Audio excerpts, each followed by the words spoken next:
यहाँ एक तरफ ईशान किशन ने सेंचुरी लगाई, वहीं दूसरी तरफ इस खिलाड़ी की जान पर बनाई। कौन है वो खिलाड़ी और ईशान किशन ने करिश्मा जो करके दिखाया है उस पर भी बात करेंगे। लेकिन उससे पहले आप सभी लोगों का बहुत बहुत स्वागत है न्यूज नेशन स्पोर्ट्स में। मैं हूं आपके साथ श्रद्धा पांडे। दलीप ट्रॉफी 2024 का आगाज 5 सितंबर से हो चुका है।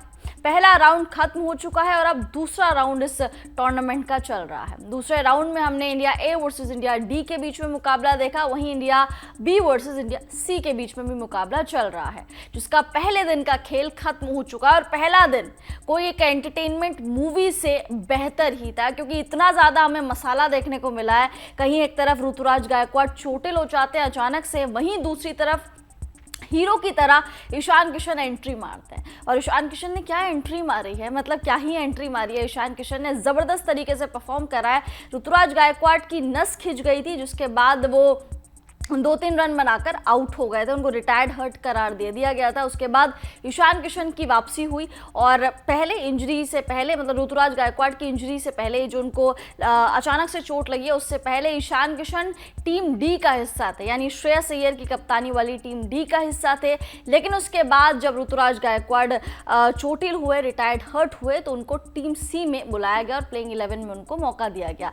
ईशान किशन ने ताबड़तोड़ पारी खेली, जिसमें उन्होंने 121 गेंदों में शतक अपना कंप्लीट करा, सेंचुरी अपनी कंप्लीट करी। बूची बाबू टूर्नामेंट में भी मध्य प्रदेश के खिलाफ उन्होंने पहले ही मैच में शतक ठोक दिया था और अब भी देखिए 121 गेंदों में इन्होंने बेहतरीन तरीके से शतक ठोक दिया, जिसमें 14 उन्होंने चौके लगाए और 2 उन्होंने गगनचुंबी छक्के भी लगाए। तो ईशान किशन बेहतरीन फॉर्म में चल रहे हैं, वापसी के बाद और ज़्यादा खतरनाक हो गए हैं। साथ साथ सेलेक्टर्स को भी उन्होंने एक वार्निंग दे दी है कि भाई आपने मुझे इग्नोर किया था, मुझे सेंट्रल कॉन्ट्रैक्ट से निकाला था, लेकिन देखिए मैं किस तरीके से निखर कर आया हूं। और आप सभी लोग जानते हैं, जब भी कोई खिलाड़ी कमबैक करता है और कमबैक के दौरान अगर वो शतक ठोक दे तो एक बहुत बड़ी उपलब्धि होती है।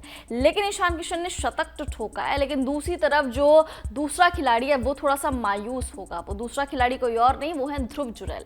दरअसल बांग्लादेश के खिलाफ टीम इंडिया का जो स्क्वाड है उसका ऐलान हो चुका है पहले मैच के लिए, जो कि 19 तारीख से शुरू हो जाएगा। भारतीय टीम इस वक्त चेन्नई पहुंच चुकी है, जहां पे उनका ट्रेनिंग कैंप, यानी प्रैक्टिस करने के लिए जो ट्रेनिंग कैंप लगता है वो उनका लगा हुआ है। तो भारतीय टीम पूरी चेन्नई पहुंच गई है। अब स्क्वाड का ऐलान तो हो गया। स्क्वाड में 2 विकेट कीपर आपको नजर आ रहे होंगे, एक तो है ध्रुव जुरैल, एक है ऋषभ पंत। अब ध्रुव जुरैल को इसलिए रखा गया है क्योंकि 2 विकेट कीपर आपको जनरली स्क्वाड में चुनने होते हैं as a backup wicket keeper के तौर पर।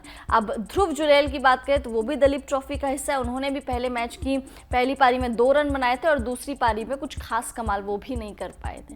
तो अब ध्रुव जुरैल का पत्ता ईशान किशन काट सकते हैं, क्योंकि ऋषभ पंत नो डाउट पहली विकेट कीपर चॉइस होंगे बीसीसीआई की भी, टीम इंडिया की भी, बट ध्रुव जुरैल का पत्ता डेफिनेटली ईशान किशन काट सकते हैं। और अब तो शतक भी ठोक दिया है। अब तो बीसीसीआई के जो सेलेक्टर्स है उनका दरवाज़ा खटखटाया नहीं है, बल्कि वो सीधे अंदर तोड़ के चले गए हैं। तो ईशान किशन ध्रुव जुरैल का पत्ता काट सकते हैं बांग्लादेश के खिलाफ। अब आप कमेंट्स करके बताइए क्या लग रहा है कि बांग्लादेश के खिलाफ क्या ईशान किशन का जलवा देखने को मिलेगा या इस बार भी बीसीसीआई उनको इग्नोर ही कर देगी। कमेंट्स करके अपनी राय मुझे इसमें ज़रूर दीजिए। न्यूज नेशन अब व्हाट्सएप पर खबरों की ताज़ा अपडेट के लिए न्यूज नेशन के इस क्यूआर कोड को स्कैन करें।